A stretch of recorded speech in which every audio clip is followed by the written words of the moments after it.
All right, pre-show shenanigans, Grant. Obviously the NBA finals are now upon us. That is something that I'm not happy about considering the way that the Wolves matchup went.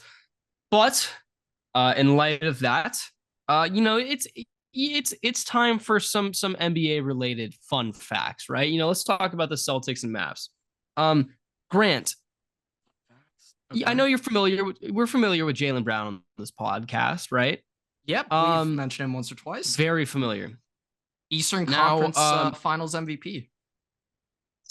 you are you aware of Jaylen Brown's like resume as a human being? Oh yeah. So I remember this when he was getting drafted. I remember hearing the stuff how he's so unbelievably smart. Pretty sure he interned at NASA, something with NASA. Well, Josh Dobbs interned at NASA. I think Jaylen Brown got the That's it. job offer from NASA, but he was like, no. He's like, yeah, let me weigh these options. Fourth round pick in the NBA, NASA, shit. But for him, he did weigh it at least for 2 days, at least considered it. But yeah, no, Jaylen Brown, his resume is incredible, and I Yeah. remember So scouts let saying me they thought he'd get bored. let me go through That his NBA wouldn't be resume. Let me go interesting through his enough. resume with you real quick. Let's just go through this, okay? So originally, he won Mr. Georgia basketball. It was fielding offers from schools in high school, right? There we go. Graduated the top of his class in high school, and he chose Cal over Kentucky and Kansas because of Cal's academics, Cal Berkeley, right? Yeah. Coaches immediately they noticed, like you said, interests outside of basketball, which was a concern.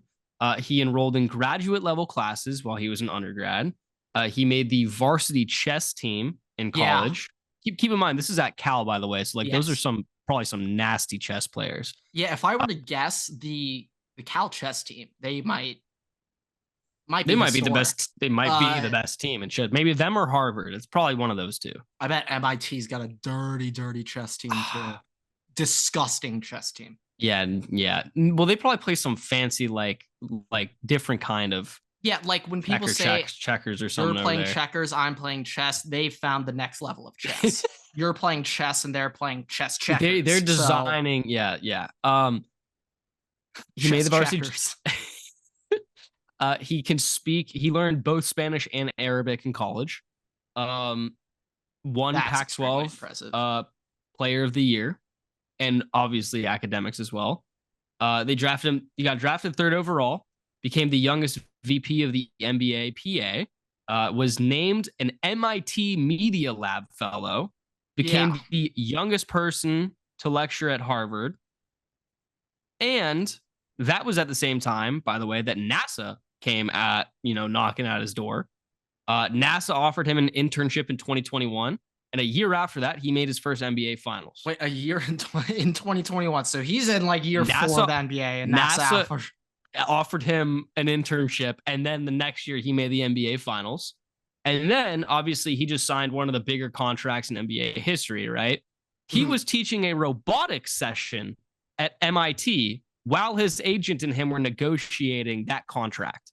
Yeah. So while you bring this up, this makes me just think of other athletes and kind of their resumes or LinkedIn profiles, what they got on there. I remember Brady around 2015, 16, 17. His resume kind of went viral and he put some like joke bullet points, like Michigan quarterback. Or I think like for his Patriots resume, he was like 199th pick in the draft, number one in our hearts, or some shit like that. Just putting funny stuff. But while you bring that up, that immediately made me think of Will Compton's new updated resume profile. I'm not sure if you've seen how he's updated it, but it is gold. The bullet points he has under his NFL career. So started off, we'll start off basic with the good. So student athlete, University of Nebraska Lincoln, earned a scholarship to compete for the Nebraska football program. Proven ability to balance D1 athletics with academics, demonstrate leadership and accountability on a daily basis. And last bullet point, would run through a wall for Bo Pelini. So phenomenal, phenomenal.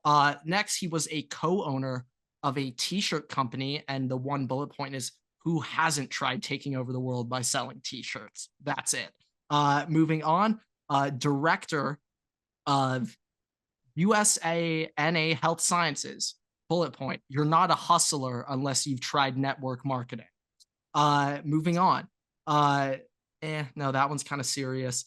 That one's also relatively serious. Okay, NFL player, Washington Commanders.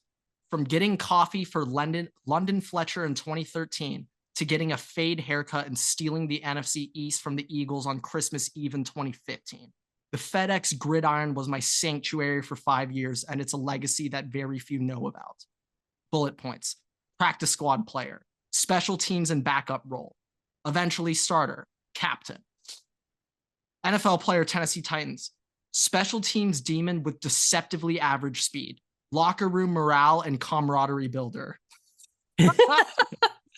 NFL player, Las Vegas Raiders, quote, a mercenary, only bullet point. Next, Tennessee Titans NFL player, 18 combined total tackles, comma, Pro Bowl snub.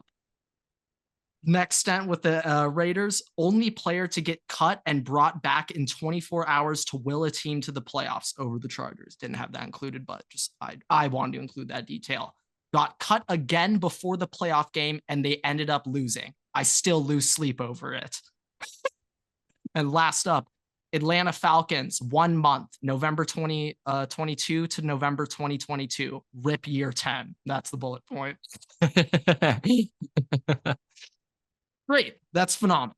That's a phenomenal LinkedIn. That's like the nice thing though. Like when you're established person, then you can kind of throw out jokes like that. Like me or you right now, no, obviously we could can't. not do that. Like you can watch. I mean, look, we put this on our LinkedIn, right? We put this on a resume. Whoever is our future employer will come and watch this, and they'll like understand it. But we can't be like, writing we can't exactly things in there, unfortunately. Do that. But my other introduction or little pre-show that I was going to bring up, healthy debate. Joey Chestnut, do we view him as an athlete, in athletic specimen, or as a U.S. American cultural icon? Which one is it? Do we view him as an athlete or an icon? Maybe both. I mean, like there's athletes who are icons who are, like that's true. But would we necessarily look at Joey Chestnut and I mean, I view him. I mean, Grant, the amount of effort that his stomach alone has to go through is like the same amount of exertion that like your legs would go through if you're like running. Like that's the way I look at it. If I remember this stomach correct, is an athlete. If I remember this correctly, he says he does like 1 or 2 warm-ups to the hot dog eating competition, which is coming up soon here. He'll do 1 or 2 warm-ups. I believe around this time, a month or so leading into the event. And this is his grind time. He's like in camp right now if he was a boxer. I feel like it's a weird question. I feel like for like the goated eaters like Matt Stoney or Joey Chestnut, right? Like what you look at them doing because you watch them doing it and you're like, there's no other person on earth. Like I cannot imagine doing that. Like I think from that perspective, it is an athlete, right? It's a weird kind of definition of athlete, but like it's athlete. No, I think we characterize them as athletes, and Joey Chestnut may have transcended. But the thing is, if you look at anybody else besides those guys, you just be like, what is going on here? Like, this is another thing. Disgusting. So recently, Japanese legend Kobayashi just retired, and he probably had the greatest. I'm not sure if you saw this, the greatest retirement quote, maybe in the history of all anything. I was about to say athletics, but maybe just ever. When asked about retirement, he said, "I no longer feel hunger." They got to make a movie about that. Holy shit! He's transcended. Know. He's transcended life. I don't know how you walk off with a better quote than "I no longer feel hunger." Well, the way you walk, you may have a point. The only thing that's like remotely close is not a departure quote. It's a return quote, and it's "I'm back through the fax machines." That's the closest. That's true. Thing. Yeah, no, that is definitely up there. I honestly, I really can you imagine? By the way, can you just imagine one day, you're all in your offices and minding your own business, and then you just suddenly hear the fax machine come back on. There's no news, nothing. You just hear the fax machine print. You're like, what's going on? And you walk over to it and you just see, "I'm back," period. No other context, nothing. You're just like, oh, fuck. Yeah, I mean, my favorite part about that, it's professionally written like memo letter. They have all the things at the top, and at the top it says Washington, D.C., March 18, 1995. The following statement was released today by Michael Jordan through his personal attorney and business manager, David B. Falk, chairman of Falk Associates Management Enterprises, located in Washington, D.C., in response to questions about his future career plans. Quote, "I'm back, period," end quotes. Yeah, no, That might be one of the iconic scariest things that like you could see. If Oh zero yeah, context, Hakeem no idea what's Olajuwon going was on. crying. You walk fucking into the building that morning, you're waterfalls like when he saw super that. happy, and then the fax machine just turns on and all hell breaks loose. Yeah, Michael Jordan, we've been over it a lot with Big Jeffrey, but quite an interesting career. And the breaks he took mid-career and coming back. We got anything else on this pre-show necessarily? No. Because I'm about to go on a little mini tangent, but I pause myself from doing it because we've already done it so many times. But yeah, you won't hear it from me. Michael Jordan's the goat of everything, all sports. That dude's on a different stratosphere. But okay, without further ado, this is a big day for you, Everett. We've been hyping up this piece of information for, I don't know, probably been discussing it for around 2 years now. And it finally went through. But without further ado, hold on. I need to find. Yeah, go ahead. I just need to find my evaluation here for comparison. I remember it was in the 40s, so a slight overestimate on your end. But considering what you estimated, you're probably hyped on the deal. Yeah, we'll see. Just from what you expected he could get. But all right, without further ado, what is going on, everybody? Welcome back to another episode of the Waterboy Podcast. Today is episode 227. And the NBA Finals are set. The Stanley Cup is set. Real Madrid won another Champions League. Pretty sure they're 9th straight. They've won 9 straight Champions Leagues when they made it to the finals. And as the reward, Everett, they now get Mbappe, best player in the world. And of course, though, Justin Jefferson is now the highest paid non-quarterback in NFL history. I am, if I have this correct, before him it was Nick Bosa. Yes, it was Nick Bosa. It was Nicholas before. Now it's Mr. Jefferson, but major day in the NFL. I guess we'll have to start off. We'll have to start with the National Football League. We're gonna have to start here. Big news. I mean, that would be the smartest decision for the podcast, the listeners, and everybody in between. So just making I'm okay sure. with that. Let me verify real quick. I am reading 4 years, 140, but I believe it's actually 5 years, 150 something, and there's like a void year on the last year. So I'm gonna look at it. I'm looking at it right now. So here's the deal. These let me read. This is literally from Spotrac. I just looked it up, right? So obviously this next season, right? That's the 5th year option. So we're not counting that. Okay. Yes. The contract is I gotta move my water bottle. So 1 second. The contract is 4 years. There's a void year on the 5th year, which is a $6 million quote unquote void year. 2025, his cap hit is $15.3 million. In 2026, it is 39.13. In 2027, it is 43.4. In 2028, it is 47.4. His annual average salary is $35 million with a signing bonus of essentially $37 million and a guaranteeing at signing of $88.8 million, a total guarantee of $110 million. All right. So that is quite a great day. Be Justin Jefferson, his agent, or anyone involved with Justin Jefferson. Contract notes here. Let me read these. Let me read the contract notes here. Let me read the contract notes here. Okay. 2025 option bonus is a $30 million guarantee.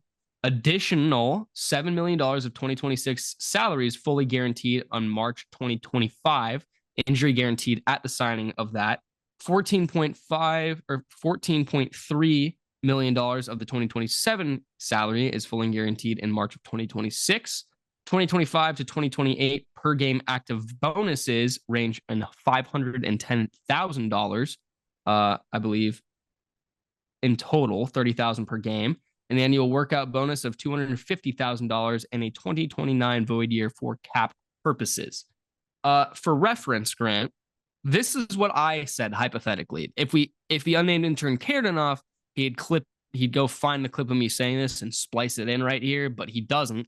So I'm just gonna do this for our sakes, okay? I had Justin Jefferson getting a 4-year extension, hit on that. Okay. I had him getting $25 million the first year, 28, then 32, then 35. All right. So not super far off. In that regard, I guess once you average everything out. I then had the salary being fully guaranteed. That didn't happen. A $30 million. That would have been nuts. If he got Deshaun, that would have been nuts. A $30 million signing bonus, which I wasn't that far off on. 37 million versus 30 million. I wasn't that far off on that. I had a $6 million. Oh, no, I actually was pretty close. $6 million prorated bonus per year. So about $36 million, which would leave us with $150 million over 4 years.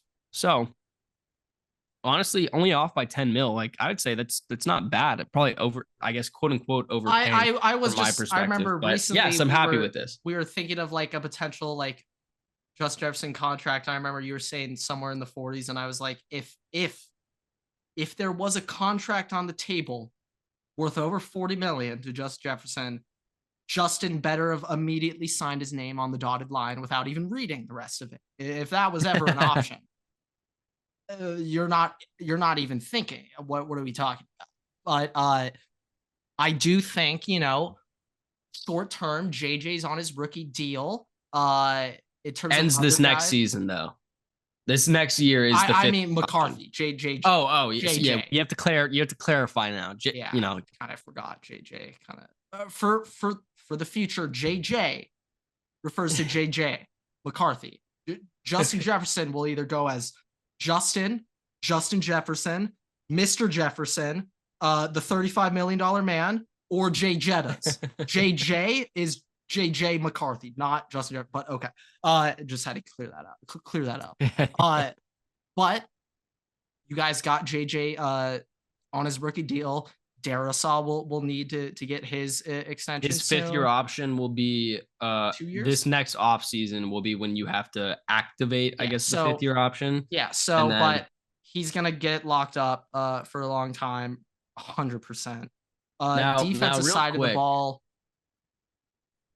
I guess Greenard's already signed his contract. So let's just look at a multi-year kind of like cap situation here for the Vikings, okay? Right? First and foremost, obviously now like they're not spending that much on quarterbacks right now. They have the 8th Darnold's most, making what, like 10? A 9 or something like that. So as of right now, right? So for this next season, 2024, they still have $27.5 million in cap space available, which is 8th in the NFL. In 2025, I'm like right around there, right? We can check that in a minute. I don't know. I don't know your cap space. Yeah. Okay. In 2025, the Vikings will have the 9th most cap space with $63.4 million. $63.8 million. 2026, they will be 13th as of right now with $170 million. And then 2027, which is really the furthest we need to go right now. Yeah, $377 million in cap space, which is 17th in the NFL. So for the status of things, this contract really doesn't hurt the Vikings all that much, like some people believe it to be. Just realistically, just looking at the team overall, I mean, there's not too much money locked up. So look, in 2025, let's look at 2025, right? It's really pretty solid. In 2025, they still have most of the roster signed out. Okay. They'll need to re-sign some guys. They'll have to re-sign Christian Darrisaw. They'll have to. Byron Murphy's contract, I think, will be expiring soon after that. Sam Darnold's will be expiring. I don't think they'll care about that though. Aaron Jones will be expiring if they want to keep him after this season. So there's a lot of room here to play with. And I don't really think that they'll still have money to sign Jordan Addison in 4 years, 3 years. Obviously, JJ McCarthy will hopefully have to get an extension in a couple of years. So Yeah, I'm just everything thinking like kind of young works guys out. that you want to keep long term. I can really only think Darisaw, JJ, JA. Like on the TJ, do you count Hawk? he already technically He is has but it's like a 3-year extension. Yeah. The defense, really the only guys I'm just thinking of guys that could take significant would pay upgrades probably be Ivan over Pace there. Jr. as of right now. Hopefully, Yeah, that's potential, but I mean, also just for the linebacker position, he might not even demand that much money at the time, or you can maybe find a not. replacement. So. Cam Bynum, we'll see how he plays this next season, but Cam Bynum, possibly Josh Metellus, we just signed to a contract extension. Maybe Mekhi Blackman in a couple years. Louis Scene, man. Louis Scene, we gotta make him a Viking ass. for. No, I'm kidding. I know. Get the fuck off my team. Get the fuck out of here. Trying to ruin my segment. Come on now. But I mean, yeah, N'Keal I'm just Harry. That's a franchise piece right there. Cornerstone. Great practice squad guy like Will Compton. Great practice squad guy. I'm pretty sure he's an elite run blocker. I honestly think though, you guys do have some flexibility what you can look at or want to do kind of in a short and long-term perspective. Like I think there's, some now look, just like looking on paper here, this team as of right now, like there's no expectation of us winning a Super Bowl, I think in this next season at least. Even if they're like, I'm not even saying there was, but there's not. But like in like 2 years from now, so the 2025 season, depending on how this first year goes, and then who we draft and sign in free agency, that's kind of our window. Our window is now going to be about 2025 to maybe 2029, right? With this extension. So the thing that I'm curious about is because I can't see the clauses in Justin Jefferson's contract. I'm curious if he has like a Mahomes clause where you'll automatically be able to renegotiate to become the highest paid wide receiver whenever somebody sets the market. Not sure. Because obviously Mahomes, I'm pretty sure Mahomes has that. Mahomes hasn't exercised it yet. I think he exercised it once. I think it was last offseason though. I don't think he's done it recently, but he does have it. So I'm just curious if that's actually team friendly. But yeah. But yeah, just real quick, just cumulatively the AYC. 2025, it's going to be $35 million. 26 is 32. 27 is 31.5, and 28 is 32. So I'd say pretty fucking cheap for what my expectation was. So I'm very happy with that. Yeah, I mean, ironically, I do think him getting hurt last season did help lower the value. Maybe if he was healthy all last season, could have been a bit. I don't know. I don't know if it helped. Like maybe just accolade wise, but considering he came back and still balled out while kind of hurt and playing with shitty quarterbacks for the last 9 weeks of the season, I can agree on that and 100%. I think that playing with shitty quarterbacks for the last 9 weeks of the season probably did the same amount as him winning any accolade. Yeah, I'm just more thinking in terms of guaranteed money on the deal over 4 years. I mean, saying you got to do a 4 year contract. Maybe some guaranteed. Like, I mean, out of the 140, out of the 140, 110 is guaranteed. Like that $30 million is really, that's really minimal. No, yeah, I'm not saying like, but 110 million guaranteed. That's a lot to have locked up someone. But hey, if there's anyone you'd willingly give that to, it'd be Justin Jefferson. Would be Justin Jefferson. Yeah, I'm interested. I'm not willingly giving that to Daniel Jones. I'm not willingly giving that to Daniel Jones. Like a gun has. Yeah, I'm interested what CD's contract could be. I saw a post. Him and JJ are the same class. No, they are. Okay. I'm really curious what Jalen Reagor's next contract is going to look like, though.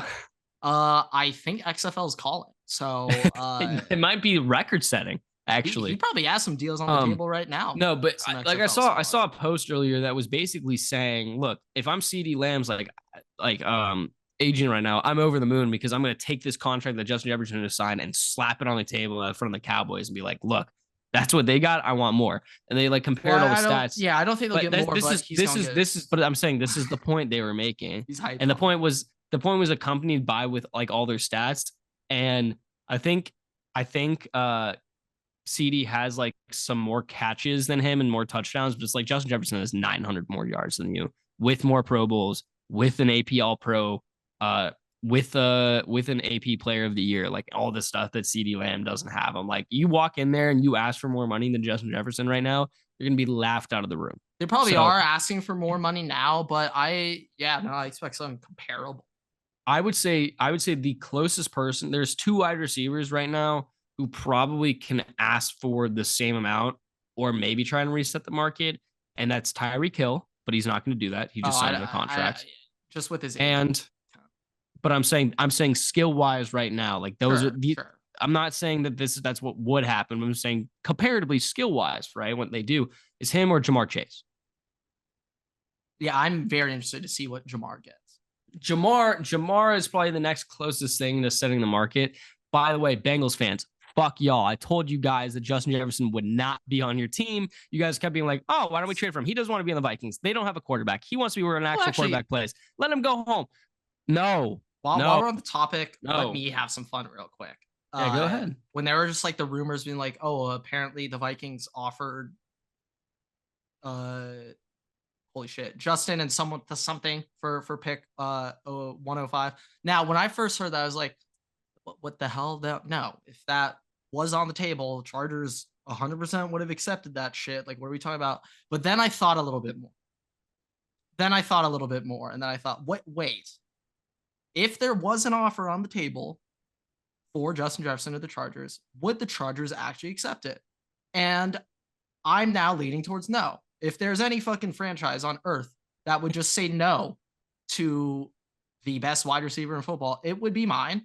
And I honestly, let's say it did happen. There was a deal on the table. You give us Justin Jefferson for pick 5 for some type of swap involved. I honestly think the Chargers would have said no. I honestly would have thought they said no. That's how we operate. We never make the right decision. There's really only 2 teams in the NFL that would do that. And it is you guys or the Commanders. You guys, those are the 2 teams in the NFL that might actually reject that just because of the fact that I genuinely, like, there's a non-zero chance that there was some trade involving Justin Jefferson. No, it's pretty close to 0. Yeah, it's close to 0. If it's not 0, it is 0. But if it's not 0, it's 0.0 repeating. Yeah, but let's say there is a chance that did happen. But you can't even use the word chance. You can't even use the word chance. Yes, you can. In that situation because there's no chance it didn't happen. If you had I would believe that if it was any other franchise. If you had texted me a graphic of some report or just a post of that report around the draft time, I would have laughed my fucking ass off and also probably think laughed that you out of the room. If there was a world where we trade for Justin Jefferson, we would like not re-sign him. That definitely is a Chargers thing. That would be a Chargers thing to do. Or he'd show up after 6 hours in LA. He's like, looks over to the agent. Like, fail my physical, fail my physical, fail my physical. Yeah, no. Either some shit. He'd be pulling strings faster than fucking, I don't know, Rob Manfred when Aaron Judge was on his. But no, I had been saying this for a while, and I've been saying, look, there's 0 chance that the Vikings are trying to trade him, and if it does come down to it, they would not even think about it until the deadline. Because here's one thing, Grant, if you're trying to re-sign a player of any caliber, but especially like a top player, and let's just play the hypothetical game, right? Let's say that those negotiations are going on, and they get wind of you shopping them. Oh no, those negotiations are over. They are done. So that's did Neil Hunter. What did he sign with Houston? 2 years. I think it was like 8. I was going to say I thought it was 3. But that's just one of those things when you're trying to do a negotiation with a top player. If they hear that 100%. you're shopping them, they're not going to resign. Also, I've been saying this since probably 2 years ago. They were going to take their time signing him, and it could have lasted. Like if it gets into the season and it hasn't happened, then it's not going to happen. And if that's the case, then you can talk about shipping him out at the deadline. But I'd said that it's going to happen. It's just going to take time, and so many people on all social platforms didn't really believe that, especially fans of other teams. By the way, which when you want to talk about fans being delusional and delulu, these are the situations. Yeah, I that mean, NFL is high up there. Football fans are high up. I saw a post today being like, it was like cold takes exposed or whatever, and it was like, should the Chiefs trade for Justin Jefferson with like, it was like 2 first-round picks, a third, and Trent McDuffie, and the comments were all like, oh no, like Trent McDuffie alone, like it has to be 1-for-1, just Trent McDuffie for Justin Jefferson, or maybe Trent McDuffie in like a third. I'm like, hey, Trent McDuffie's nice. Don't get me wrong. What the Justin Jefferson are we on here? What are we on here? Oh my god. Yeah, I mean, if it was also like T. Higgins in a first is equal to Justin Jefferson. I'm like, dude, when I was saying you're the shitty friend in fantasy that like doesn't negotiate well. I'm not sure if it was a post or something. I think it was actually like a YouTube video. Getting eviscerated. I was saying that Patrick Mahomes is so good. The Chiefs, the way their team is set up, it is more worthwhile, in my opinion, to pay other positions. Don't pay wide receiver. Go wide receiver by committee. Mahomes is that good. And look at what Tom Brady did. The Chiefs fans did not like that. They did not like me saying that. Well, here's the thing. Let's talk about it this way, actually. Dude, what? Let's talk about it this way. Grant, MVS couldn't put up 1,000 yards with him. I mean, if Patrick Mahomes, let's say Patrick Mahomes ends up getting one more ring than Tom Brady, right? But Patrick Mahomes does that with all-pro wide receivers, with like, all these like extra things that Tom Brady didn't have because Tom Brady played, with fucking nothing for the most part besides Gronk. Well, I would contest that, but it's just like, dude. Well, I'm saying the seasons that he won, if Mahomes on gets offense. 8. But I'm saying this is the point. This is my point. I'm saying, but okay, go on. If he gets one more than Brady or whatever, right? But he does that with players every year who are statistically better than anybody that Tom Brady has had. They win player of the year, like offensive player of the year or best wide receiver, something like that. Like they're in those conversations for top 10 wide receiver, right? Let's say in a hypothetical world, okay, Xavier Worthy turns into a god. Let's say that he becomes Tyreek Hill or some shit, right? Sure. And he does that every year, and then he wins the Super Bowls, and he ends up with at least one more ring than Brady, right?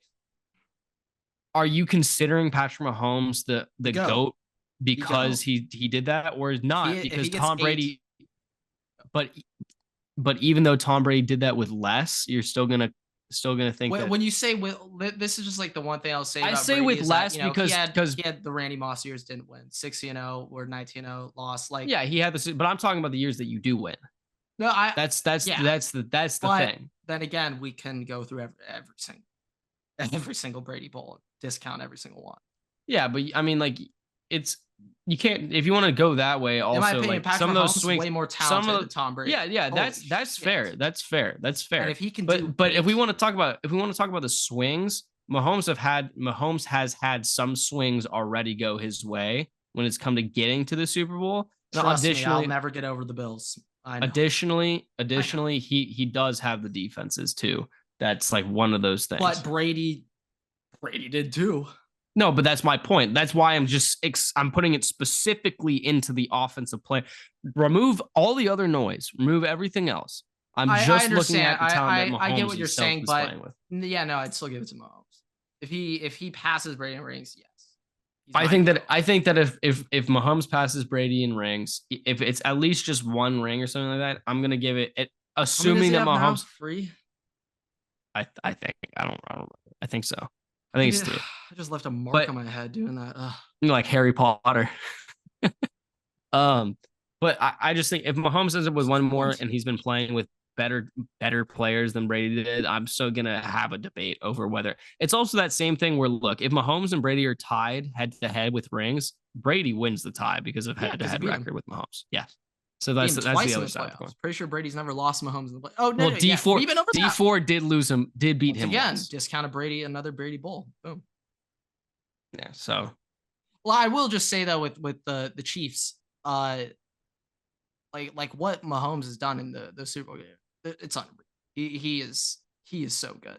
If he got is to the eight, most talented quarterback that we have seen. if he Talented, yes. true, but still, if he gets to eight Super Bowls, he is the GOAT. Yeah, no, that's a different debate. But I'm just saying exclusively like within margin of Brady. Still, I'd give it to Mahomes. To each their own. I just think that it's still debatable, even if he has more than Brady by like one. I think it's still debatable depending on the talent. Well, I mean, I'll just be looking. I don't want to pull up Barry right now. I'm not gonna do it right now. We'll do this later. But when Barry goes over Tom Brady's stats, no, I know. I've seen. I have I've never seen laughed harder in my life. I've seen it. No, I know exactly what you're talking He's got about. playoff wins, throwing 3 picks, defense with like 6 turnovers. Like, I know. I mean, I've seen that, and that's not part of the argument. The argument is just talent versus talent, because that's where we were at in the conversation. Well, if we're just going talent off talent, discuss any further. GOAT versus GOAT, though. Yeah, I'm with you. If they're tied at 7, end of the career, I don't care what the individual regular season accolades are. Brady gets it. I hope Mahomes never wins another Super Bowl. I know he's going to, but I hope it never happens. I will say, I wish I could have an argument that shit. The AFC, Montana's still better than Mahomes. I wish I could still entertain that idea. The AFC is probably one of the most competitive conferences we've seen. This year's AFC is probably one of the most competitive conferences that we've seen in like the modern NFL area. I would say last year would be like more competitive, but because of some injuries, I don't necessarily know if it's argumentative. But like, look, let's just think about Stroud in the AFC. Just think about like, this, Grant. Fuck. Just think about this. Okay, Bills. I mean, we don't know. The Bills have gotten fucking terrorized this last offseason, but it's still the Bills. Q teams. Bills, Ravens, Bengals, Browns. I know they don't have their franchise Q, but fuck, I'm terrified of them. Texans, Colts, Chiefs, Herbert, Chargers. No, not Raiders, but as a team. I mean, look, as a team, Raiders, yes. Yeah. But let's just as a team, let's just collectively look as a team, right? We'll put a question mark on the Bills. We'll say 50-50 toss up. There's a little asterisk there, okay? Bills, Dolphins, Jets, Ravens, Bengals, Browns, Texans, Colts, fringe, but yeah, Colts. I'd say Jaguars Chiefs, technically Raiders. Could be in there too. Yeah. It depends. But yeah, Chiefs and I'd ridiculous. Say Raiders. So I Patriots, fuck no. But like even the Steelers defense alone could keep them in games too. Like that's the thing. They suck off. I gotta tell you this 5 stretch week. 5 stretches a game for the Chargers. It's gonna be 0-5 for this stretch. Okay, hear this out, ever. At home versus the Bengals, at home versus the Ravens, in Atlanta, in Kansas City, at home versus Tampa Bay. So that's 5 right there. That's 0-5.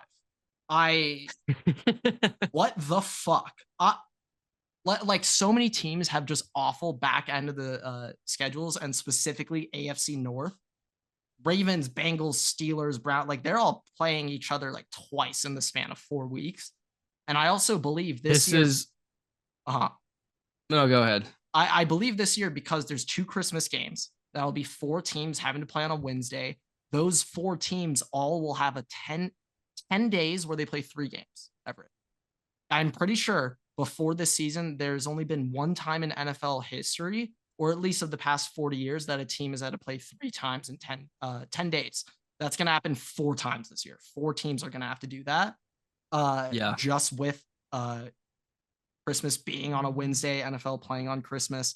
And just with that, it's just like, what the hell? I'm literally considering, for fantasy purposes, like do not draft AFC North running backs, because they will not survive the playoffs. They genuinely won't be able to get through it. This is probably the worst 10 days, Everett. This is probably the hardest stretch for the Vikings. Okay. Niners, Texans, Packers, Jets, Lions, Rams, Colts, Jags. Which weeks? This is week 2 through 9. Week 2 to 9 is Niners, Texans, Packers, Jets, Lions, Rams, Colts, Jags. Everett, you may genuinely have like 2-3 wins at the end of that. Well, here's the thing. I said this. I made a TikTok on this, but I said this. Like, Giants week 1 win. 49ers 2 is a loss. Texans loss. Packers, I think you split that series. Yeah. You're either going to win that first game or win that second game. But let's just say win for that, right? Deuces. Jets. That's in London, by the way. I have a Sammy revenge game, by the way. Yeah, I think you could win that then. Say W. A-Rod in London, Garrett in London. I'm not sure how that's, dude. Has Garrett ever been to London? I'm not sure. I don't know. But Lions loss, Rams, I had that as a loss, and then Colts and Jags, toss that up. So in that streak, in that streak, you could go anywhere between I guess from week 1 to week 9, you can go anywhere between 1-8 to 6-3. Yeah, like realistically, if you're 6-3 after that stretch, it's like, no, then you're a wagon with Sam Darnold. I guess JJ like came in and became a stud because I know Sammy D ain't gonna do that. Like who knows? It's kind of like a play by ear type of year. It is, and that's kind of a good thing though for where the Vikings are at. Yeah, it should be good overall. But okay, I think time to move on off the NFL here. Got some other news. Okay, real quick. We're not gonna spend long on this, but I know you've been dying to talk about this. The Edmonton Oilers are in the Stanley Cup Finals. Connor McJesus has willed his team to the Stanley Cup Final. Don't say we aren't puckheads. I will say right now, I don't know anything. Don't know anything about hockey, but my friend, his dad, diehard hockey fan from Calgary, Canada. So absolutely ridiculous how much puck this guy cares about. And he tells me with a straight face, looks me in the eyes. And for him, Wayne Gretzky's his GOAT. Like, he's like, Gretzky's better than Jordan. Like, he's just a hockey guy. So, that's just his, I got you. He just holds Gretzky on that pedestal. And he has told me, like every time I see him, straight face, looks me dead in the eyes, goes, Connor McDavid is the greatest hockey player I've ever seen in my life. And I always like to mess with him. I'm like, well, he doesn't have any rings. Clearly not that good. I understand that hockey, I'm very team sport and shit. You only spend a third of the game playing, if even, if you're on the first line or whatever the hell. It depends. Sometimes you're that good. They just, I don't know. But McDavid is essentially willing the Oilers to the Stanley Cup Finals. And from what my friend's dad explains to me, it's that McDavid's got one guy on his team, some Russian guy, who's goated. Top class. Can't bag McDavid for having his like Scottie Pippen. But other than that one guy, everyone else apparently is awful. And it's like their goalie is also ass. Yeah, that's another thing I realized. Like, arguably in hockey, well, I don't know. You tell me, goalie's arguably the most important position. Just to getting it definitely is the most important position. So, like, I just remember last year, Dallas. What's his name? Overchin or something. They have their goalie is from.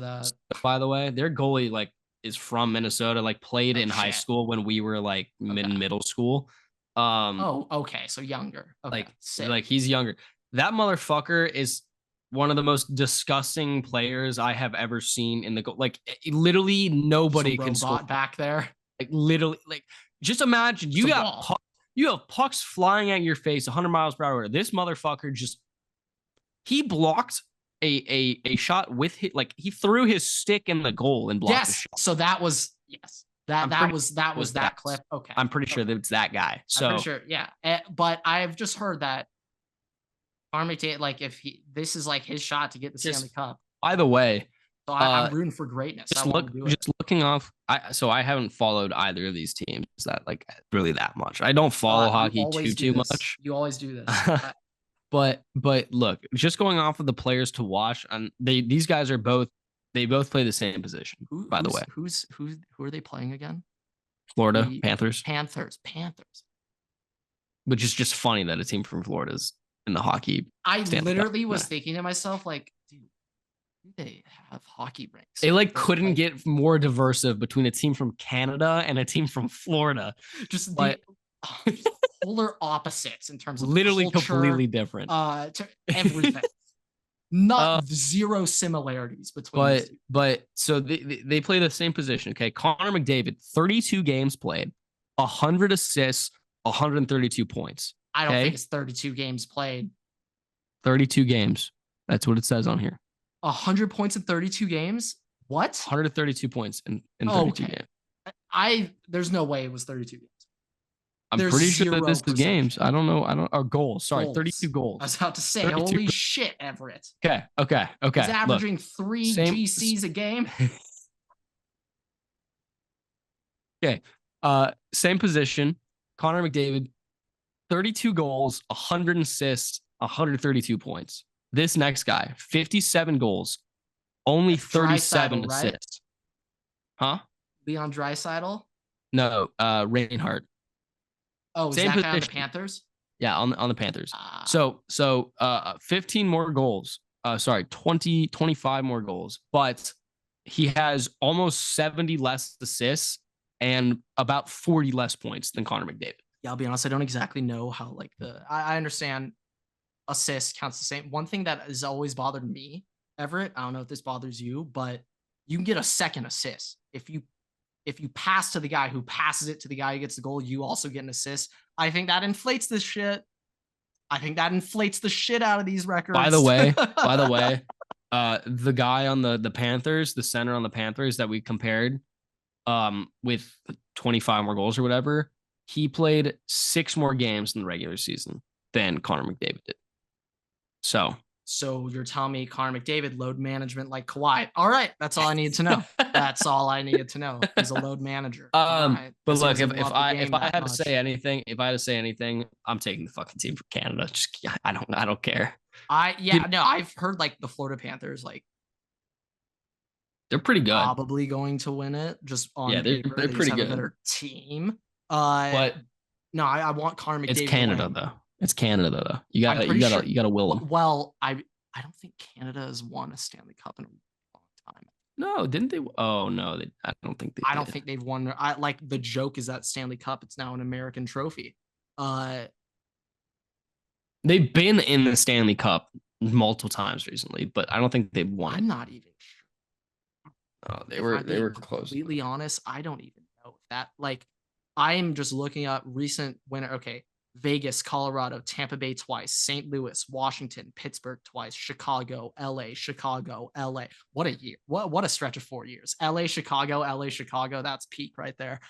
Boston, Chicago, Pittsburgh, Detroit, Anaheim, Carolina, lockout year, Tampa Bay, New Jersey, Detroit, Colorado, New Jersey, Dallas, Detroit, Colorado, New Jersey, New York. Yeah, the last time they won Canadians, 93. Last time they won it was 1993. I wanted to see what 93.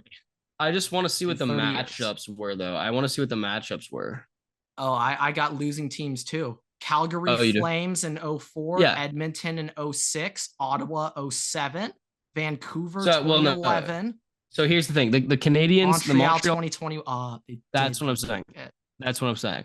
And then before then, the last time John Cooper was the coach of the team. What the hell? All right. 2011. Was the Vancouver Canucks in 2011. That's actually ridiculous. So it's been 31 years since the Canadians won their own trophy. Jesus. Yeah, keep in mind, just scroll through this, and the most Canadian state in the United States has never made one of these games. So never made the Stanley Cup.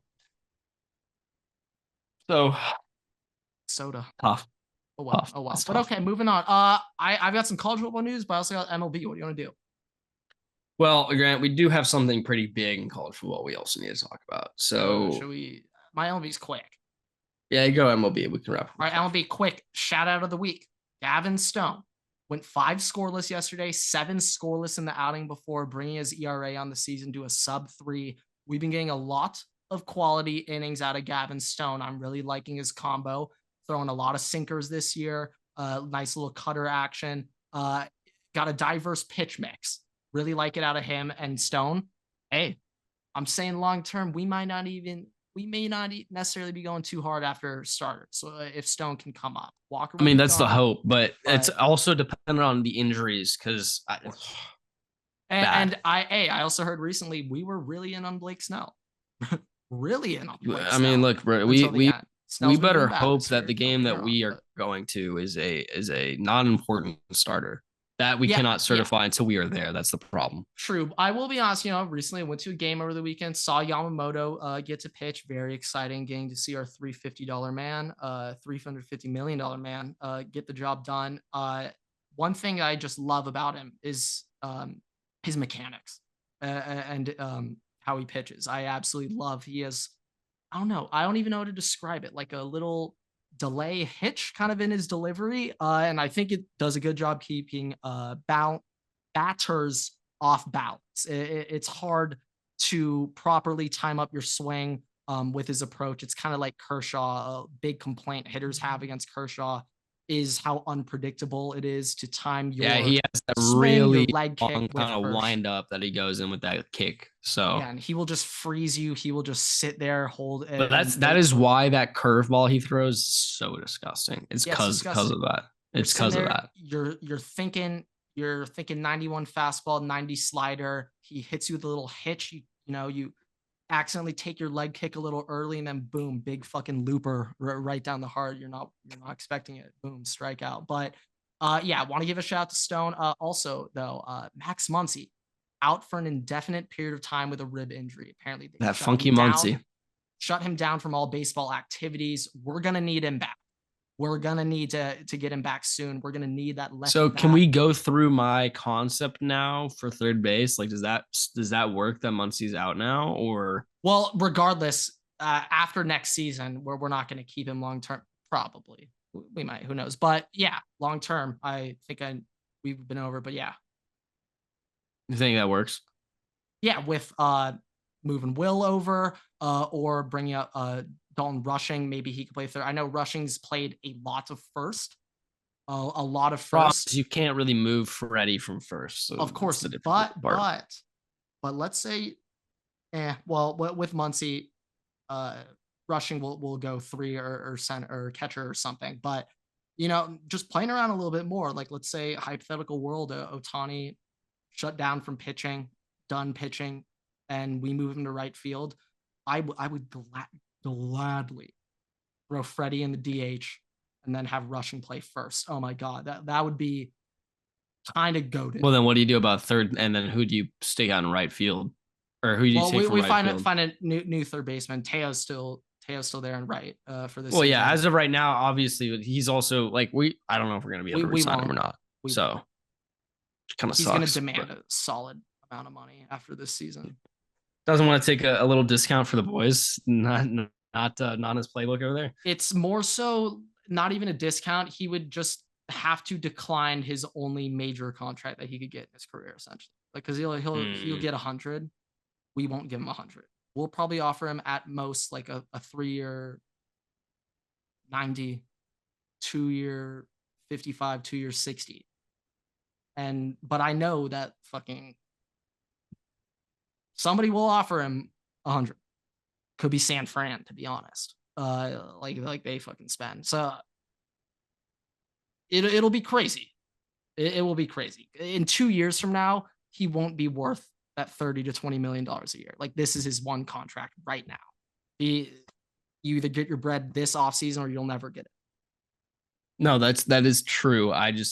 You never know. Sometimes things are more important than money. You never know. Yeah, but let's just say this. If for us to be in a position to financially afford him, he'll have to underperform. And then we might not want to keep him. You get what I'm saying? True. Very, very, very true. Okay. But yeah, that was my last little shot. And then this Padres infielder, I'm pretty sure, is about to get banned from the MLB for his involvement in some gambling betting. 4 other players are also being investigated, and I'm now 100% convinced the MLB would do absolutely nothing if it got leaked. Ohtani was betting himself. I'm more than convinced they wouldn't do a thing.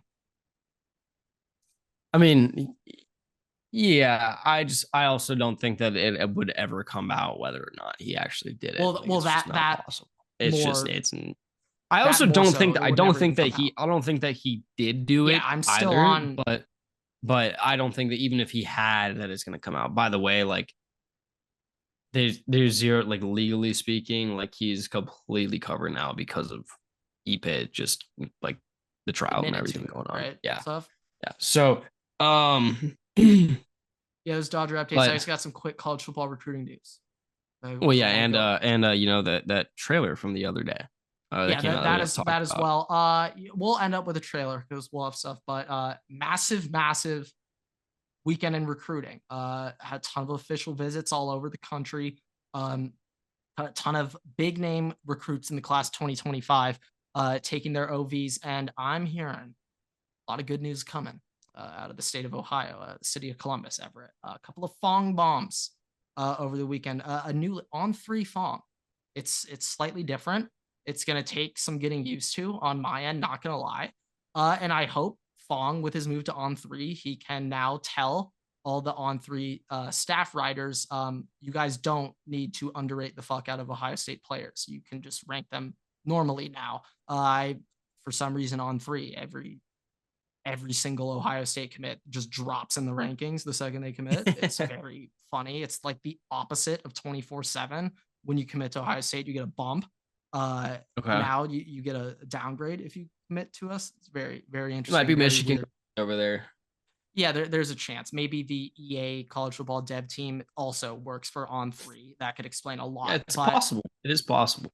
couple of Fong bombs. We'll start first with the big one. 4-star athlete, top 75 player in the class of 2025 from Cleveland, Ohio.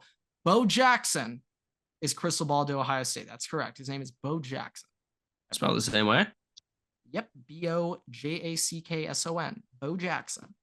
Pretty sure zero relation to the Bo. Well, But I would yeah, assume not. Yeah. yeah. But Bo Jackson athlete. I'm not entirely sure what position he's gonna play, but You 6'2", hope he's a running 205. back. Oh, Yeah, definitely no, not a running that's the back. expectations. Those are the Definitely not a running expectations back then. that he plays running back. But yeah, I'll be honest, I'm not even sure what position he exactly plays. But from Ohio, he needs to come.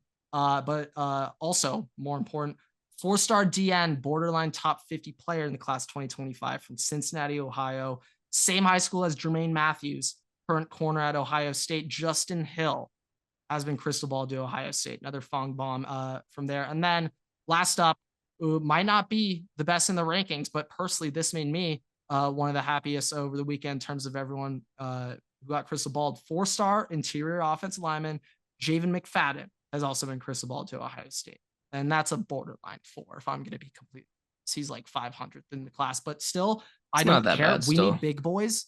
We need fat boys. And I love me some fat boys. So McFadden, I am No. all in on you. All in on you. Whatever you need, you let me know and I got you. But best of all, Everett, best of all, save the best for last. Ohio State is now rumored to be in the lead for 5-star wide receiver and the number 1 wide receiver in the class of 2025, Decorian Moore. Recently, Moore was committed to LSU, decommitted, immediately got crystal balled heavy to Texas. But a couple weeks ago, Texas took another 5-star wide receiver, Jamie French, who was crystal ball to Ohio State with that Lamborghini deal. So with a 5-star going to Texas right now, Decorian Moore was crystal ball to Texas. I'm now hearing Decorian Moore has flipped and Ohio State's now the team on his mind, not Texas, after they got Jamie French. So we'll see exactly what happens. Class of 2025 recruiting, it's up and it is moving right now. But we've had some recruiting rankings change. Ohio State, their quarterback, Tavian St. Clair, also from Ohio, now number 2 player in the country. So had some movements there. Right now, Ohio State, we are kind of projected to get the top 5 players from the state of Ohio, which is always I number mean, 1 priority. you would hope that would be your pipeline, anyways. Always number 1 priority, dominate the state of Ohio, always. And it's looking pretty good so far. We're going to need to get 1 or 2 more commitments coming up here, but it's looking really nice. And Ohio State football looking pretty solid, not going to lie. Hey, there we go. There we go. Got any Tulane updates? Wait, real quick, just while I'm here, I just gotta pull up this quick little Ohio thing, but yeah, let me know if you got No, anything. I don't really have anything for Tulane. Okay, yeah, this is it before we know, dive into EA last little thing. So for class 2025, the top 5 recruits, Tavian St. Clair already committed. Trey McNutt, a safety safety from Shaker Heights, Cleveland. He's a 5-star. Carter Lowe, offensive tackle from Toledo. He's already committed to Ohio State. Justin Hill, the edge. He's just been crystal balled. And Bo Jackson's the number 5 player. State of Ohio. Honestly, I'm pretty impressed. 6 players from the state of Ohio in the top 100 nationally. Honestly, pretty good year. Pretty good for Ohio sports. Not gonna lie. Yeah, solid.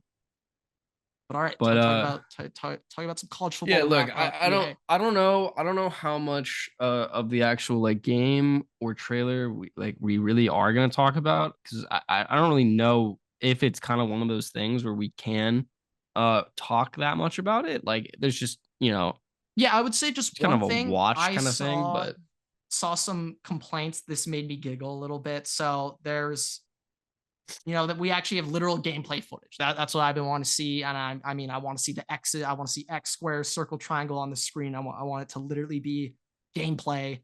And one thing I noticed is that a lot of people are complaining like, oh, the blocking is so shitty. The running backs don't follow the right holes. Like, why don't they double team to linebacker? And this is my response, as it is a college football video game. If anything, having multiple missed assignments on every play signals that it is a college football video game.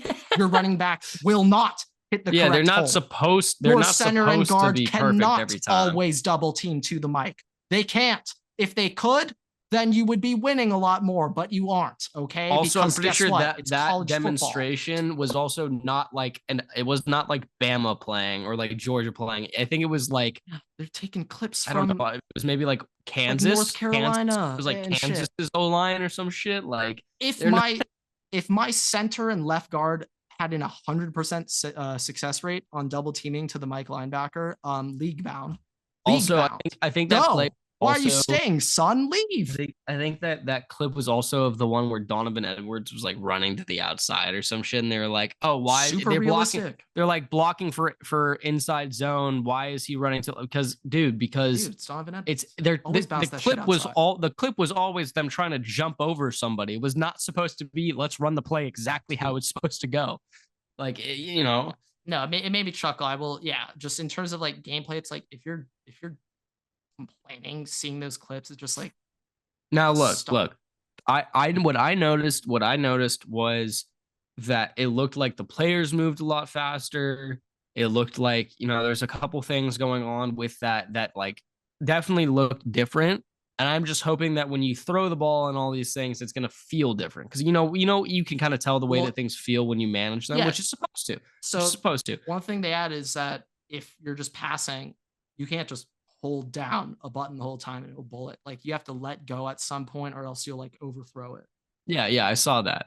I think like timing things, which I think making kicking harder was great.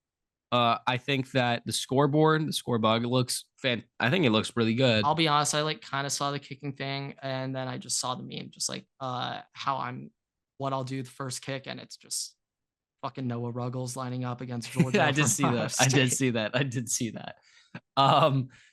But look, the only concerns that I really have to do with what we see in Dynasty. I don't really care that much about Road to Glory. It sucks that they're not going to have high school in it. I would have loved to have that, but it's not the end of the earth. If you want to just have a difficult path, just become a 1-star, whatever the fuck you want to do. They did say, there's just going to be a transfer portal for Road to Glory. I feel like if I could have a hypothetical, something that'd be fun, make myself a 2-star, go to some small place, try to transfer to like Kentucky. Yeah, like it's the point also, like for what they did, like if you look at NCAA 14, right? Like obviously sometimes like you had some hard games, but also you can be Cardale and drop 100 on some kid's head, right? So I think I'll be honest, in that old NCAA, it was too easy. That's my point, is they probably looked at that and they probably like, all right, like we need to make it a little bit more difficult. Cause like college football, the whole point is it to be high scoring. Defense is definitely harder to play. You don't like, it's just offenses are more superior, and like just overall it's supposed to be more difficult. I honestly thought in that last NCAA game, defense was actually so hard to play, that I would just be an OC or head coach offense only. Also, a couple of things that I saw, by the way, because they uploaded like a whole like super complex, like not complex, but super detailed like written breakdown of a lot of the stuff that they like revealed, and some stuff that they didn't talk about in that trailer. And a couple of things that they went over is that they redid the entire CPU. So like the CPU is going to be way different than Madden. It's going to actually like alter the way that it plays to like manipulate to the way that you're playing into like the situation at hand. The biggest thing that like I want to know about though is are we gonna get field storming? Like if I beat Alabama, am I gonna storm the field? Like, and it's got to be many thresholds have to be met. Because realistically, like if you're trying to give like if you're Ohio trying to go State like beats Penn State at home, but should never. If you're trying to like do like the whole culture thing, college football, all this stuff you're talking about doing, Grant, what's the number one thing that separates college athletics and sports, specifically football, than the professional side of it? Targeting. That too, but ejected from not only this game but the first half of the next one. What a great idea! Field storming. So that's one of those things that I haven't really heard that much about, which I really like. If I go in as fucking Kennesaw State and I beat Alabama in my house, I better fucking hope that my fans. I'll be honest, that would never happen. Okay, let me make it a little bit better. Let me make it a little bit easier. Let's say I am JMU and I beat Penn State in my house, right? My fans better fucking storm that field. Yeah, they better be on there. I'll be honest, the best example I could like give you right now for something like that is if Ohio State walked into Minnesota and the Minnesota Golden Gophers took down the Buckeyes. Yeah, I'm expecting them to be on your field. Yes. They better, or on their field, sorry. Their field. It would objectively be hilarious if there were away field storm. If that was the case, I think Ohio State fans might kill Minnesota fans literally for attempting to get onto the field. Yeah, that would be hilarious. I'll be okay. So one other thing that I thought, what you were just bringing up, what separates college? Okay. I realized EA had an opportunity, a golden opportunity. And I know this commercial won't exist in the near future, but they had a golden opportunity that they threw away. Okay. If there was one commercial in this video game that aired at every single halftime for a Big Ten game, I would watch it every single time. And you know what I'm talking about. I'm talking about the Big Ten commercial. Just, I want to live forever in a boat out in that song. That song should have been in the game. The problem is, I don't think you can do that commercial though, since they changed. Obviously, they're adding more people. Yeah, no, I know. There's so many logistic reasons as to that commercial won't exist anymore. But which sucks. So many this was a great commercial. Reasons. But if that commercial was in this game, I'm not lying, Everett. I would never skip it. I would watch it every single time. And at minimum, I hope they could just put that song in the game, because that song embodies college football to me. Like I'm Centuries by Fall Out Boy. That is what college football is to me. I'm curious. The other thing I was thinking about though is because they obviously didn't get the rights to some songs. I was just thinking about the other day, I'm like, you know what? It makes their like soundtrack really easy, because there's a lot of schools that just use music. Like that would just be your soundtrack. And all you have to do is just go, hey, this is our soundtrack for the game, and then just put it in the game. Although that kind of takes away half of like the feel for like them being kind of specific things. But I turn off the music anyways now at this point in time. Yeah, I'll be honest. So frequently I'm just listening to music while I'm playing anyway. And like if I'm in a main menu, I'll either just mute the game volume. I will say for this game, the only game though that I will default to the in-game music at FIFA, that soundtrack. I will say for this game, at least the first time I open it up, I will be listening to every aspect of everything in it. I want to hear the commentators. I want to hear the in-game music sounds. I want to hear the soundtrack on the home screen. Like I just need to experience it.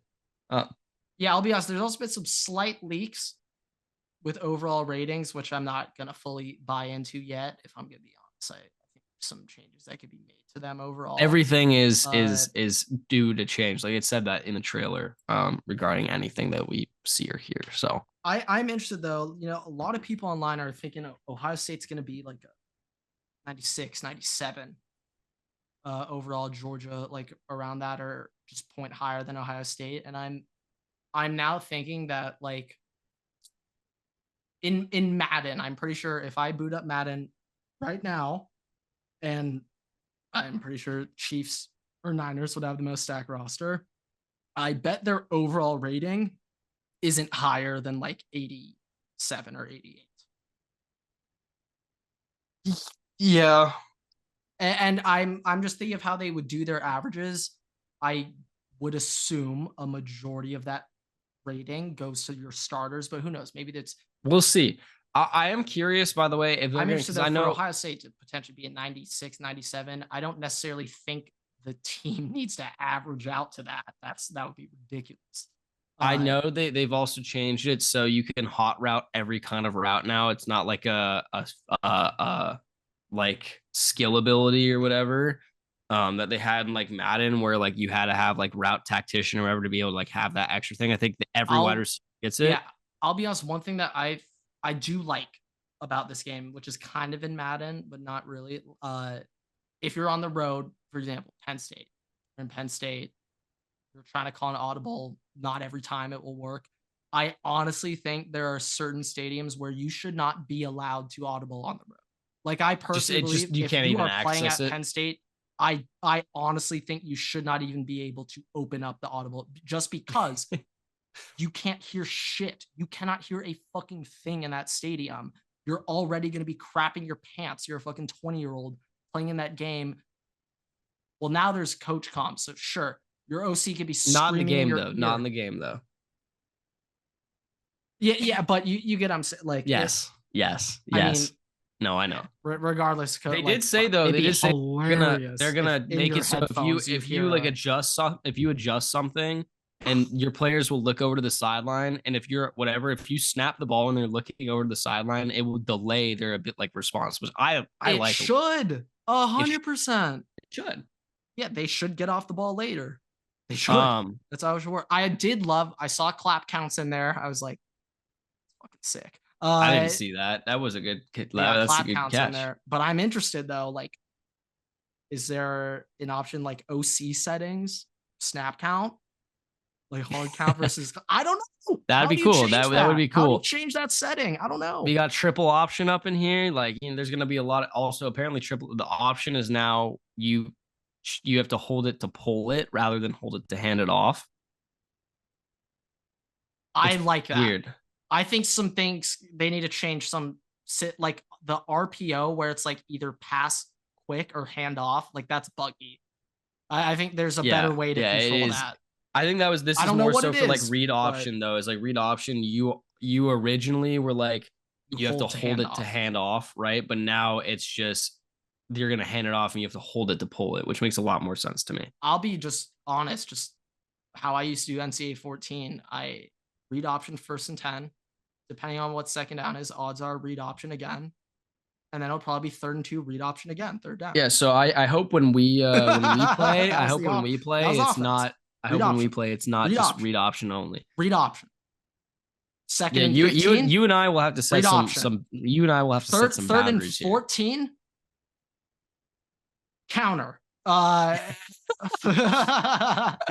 They did add some extra like trick plays. Like there's double passes now. There's DIY reverses. Like there's a lot of things that they added, which can be really cool. There's a flea flicker in there. I didn't know about that, but that's better put a Boise State statue in there. There better be a Statue of Liberty in this fucking game. Can I get a fake slide? Can you fake slide in the game? Or is that's a ban now? Banned. That's banned. That's banned, Everett. Damn it. If you try to fake slide, I don't know what I think. If at any point it looks like you're gonna slide, they just call you down. Yeah, I think that's accurate. Yeah. I was about to say, if you try to fake slide and don't, they get just a free headshot on you. That's definitely not in the rule book. That is targeting. That's definitely not in the rule book. I do think, though, it would be so funny if I am anytime you hit curious. stick in this game, you're at risk of targeting. I am curious It'd be if they're so gonna. funny. Do they have targeting in 14?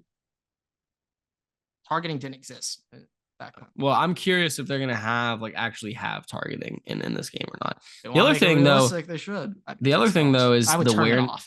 The wear and tear. That's what I want to talk about. I love that. One thing about NCAA 14 that pissed me off,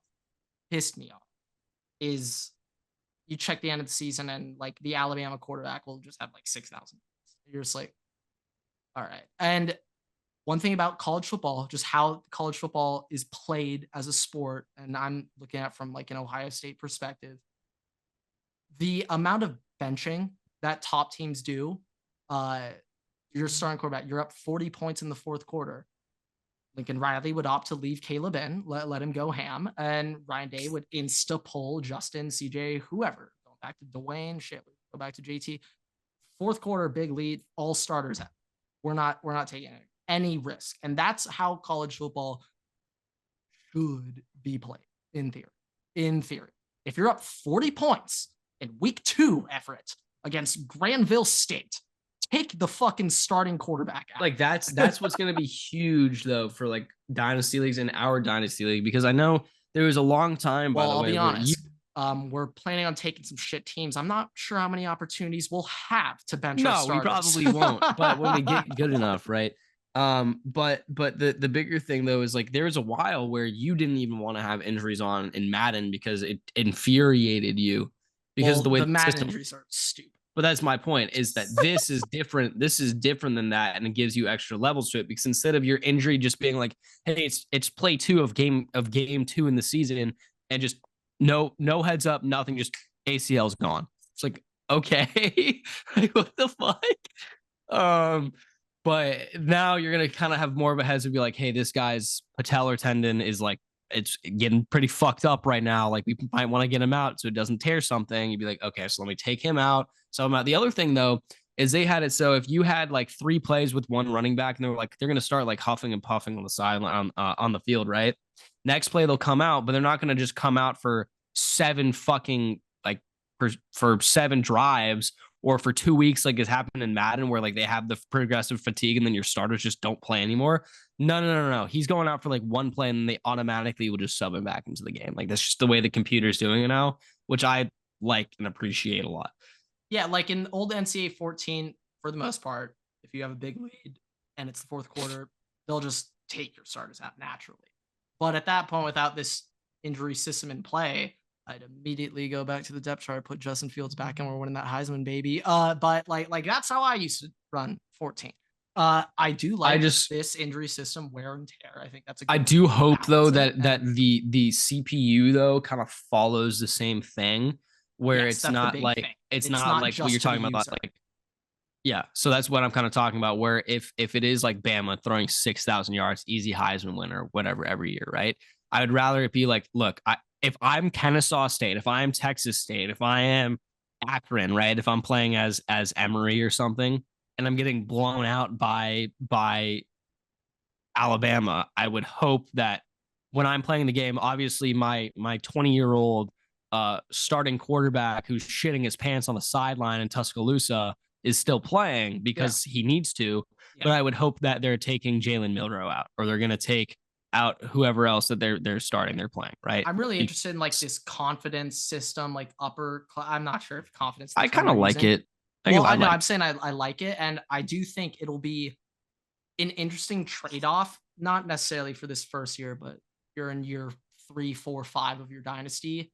Like you'll have a decision. Do I start the 86 overall redshirt freshman left tackle with less confidence, or do I start the 85 overall 5th-year senior with higher confidence and will make less penalties? Now, that's the other thing that I'm curious about is like, is it going to be kind of like revamped, where I don't know if it is revamped specific, but they have like a progression system in the offseason where players will go up and down, just general rankings, just by the way that they are? Or does it literally have to be those players like have to play and that's the only way you can level them up? Because it's more based on on-field performance, because in the past, Well, no, it'd no, be I'm not end of the saying season, the that it's whole not. team I'm gets saying +4.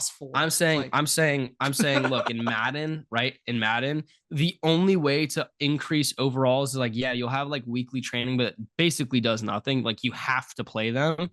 yeah, And it's a different system. Like in college football, right? Like my hope is, look, I could have a player that I'm redshirting who's not going to play at all, right? it still And I develops. go, but that's my point is like in the Yeah. offseason develop period, like he could go up 2 overalls, he could go up 7, he could go down 5. Like it's just kind of at the whims of Yeah, my the problem with system. NCAA 14 is that it was like a standard progression. Like no matter what, at the end of the year, everybody on the team +4 overall. Yeah, I'm just like, that's my problem. this, I want it to be both plus and yes. minuses. It can be, if you played more of the season and you played good, then you'll get more increase. If you played shittily, you could lose points or get less I mean, increase. there's Or if many you didn't play at all, examples you could still go both ways. It's just of players either stagnating in production or taking a slight step back as their career progresses. For example, like last season, if they did like live attribute ratings, I would say if NCAA 24 exists, Quinshon Judkins would have been one of the highest rated players in the game before it came out.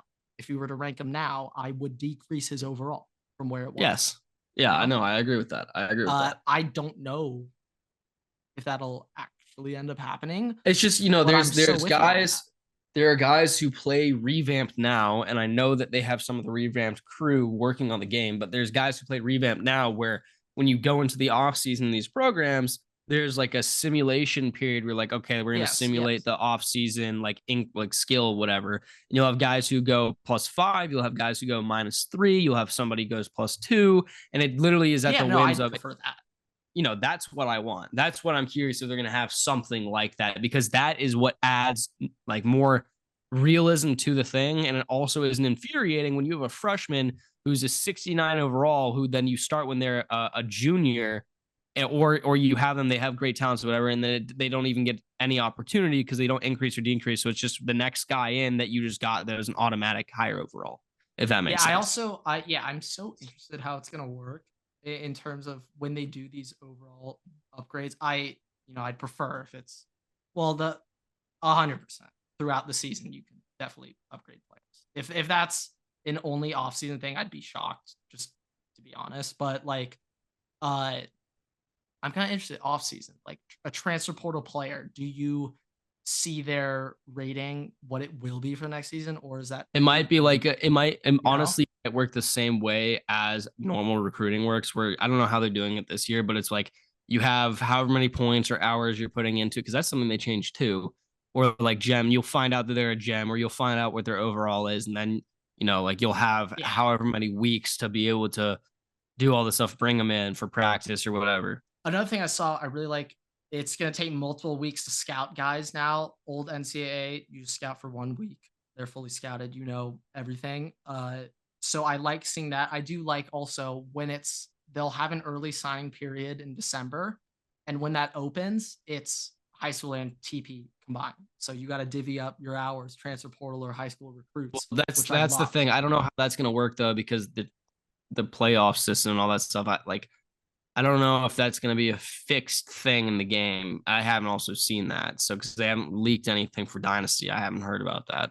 I saw that they're gonna have early signing period, and then when it's legit off season, yeah, you gotta divvy up high school versus transfer portal hours. Which is Interesting. what.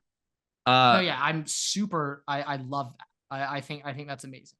There has to be a balance. Like you could do the Florida State approach. You go all in on the portal, or or you could do Clemson. the Clemson approach, all in on high school and God's name, image, and likeness. So you have a choice. What do you like to do? Shit. I mean, it could be fun. You take over Clemson, and you could be the first person to take a kid in the portal from Clemson ever. I also heard this one thing from my brother. Apparently, coaches won't be in the game. They will not be in the game. Yeah. Okay. Which I don't really care about at the end of the day. Uh, but that would have No. been fun. Just in As the long coaching as carousel off season. as long as it's not like Garrett Murphy from Madden with fucking the the Bill Patriots, as long as it's not Belichick a carbon replacement. copy of them like 20 times, I don't care. As long as they look kind of different, then I don't care. It'll just be the base Madden coaches. Probably. Probably. That's what it's going to be. But hey, I doubt they have 134 different player models to choose from. At the end of the day, over 80% of my NCAA experience is multiple years down the line where every player in the game is not there in real life. Yeah, anymore. already doesn't exist. Yeah. So it's at the end of the day, it's fun for shit. Oh, that's when it gets fun too, though, is when it's not the current year anymore and it's really just your team. I will say this also just like a me thing. I do, maybe we could discuss this now. We'll be allowed to rename our players, correct? No. Because I'll be honest, I come up with some pretty good names. I never change face though. Whatever that character model you give me, that's what I get. I don't know. I'm also kind of under those things. I'm kind of under like that idea where it's like name, face. And there are certain equipment pieces that I will not accept in my on my team. Not allowed. You're benched for the fucking week if I see you coming with that shit. If any of my players wears a cutoff sleeved hoodie underneath their jersey, that's you're not suspension. Yeah, no, if I see you're a freshman and I go in to change your attire and the first thing I see is you with a preset hoodie on, you're not fucking playing this season. It's over. Could you imagine you're given a prompt like your coach, you have a decision, do you suspend X player for wearing this or not? And if you suspend him, it sets a message. You know what? That kind of makes I highly doubt that this is going to be in it, but I'm going to highly doubt that this is in it, but I'm curious if they're going to have like this event, like just random pop up halfway through the season, like just random kind of like events. Breaking, your quarterback has skipped 6 weeks of school and the administration literally is like, mad. and they're like, what do you, it's just like, what do you want to like go manage it and suspend him? Whatever you want. Like, I'm curious if that's going to be in the game. It would be it so definitely funny. Is not, but now I heard Road to Glory. I heard your decisions off the field will impact stuff. And I did hear that. And I'm thinking of making a Goody Two Shoes career mode, and then Johnny Manziel career mode, where we're gonna have two. I honestly think it may be the most fun. Don't even play the game, just sim them, but follow the character, follow along the story. Don't play a second, but you are locked in. Okay, but with like that Tuesday night, you have a choice: watch film, study, or go out to Sigma Chi. What do you pick? Okay, with that, thank you guys so much for watching, listening, raise 5 stars. You can find us on Spotify, TikTok, YouTube, Twitter, and on Instagram at WaterboyPod. You can follow me and Grant on Twitter at Everett's Takes and at WaterboyGrant. We post new episodes every Tuesday and Thursday on YouTube and all podcast platforms. Make sure to subscribe and turn on notifications so you don't miss a single episode. We post on TikTok and on Instagram every week. So make sure to follow us there for exclusive content, and we will see you guys in the next episode. Waterboys out.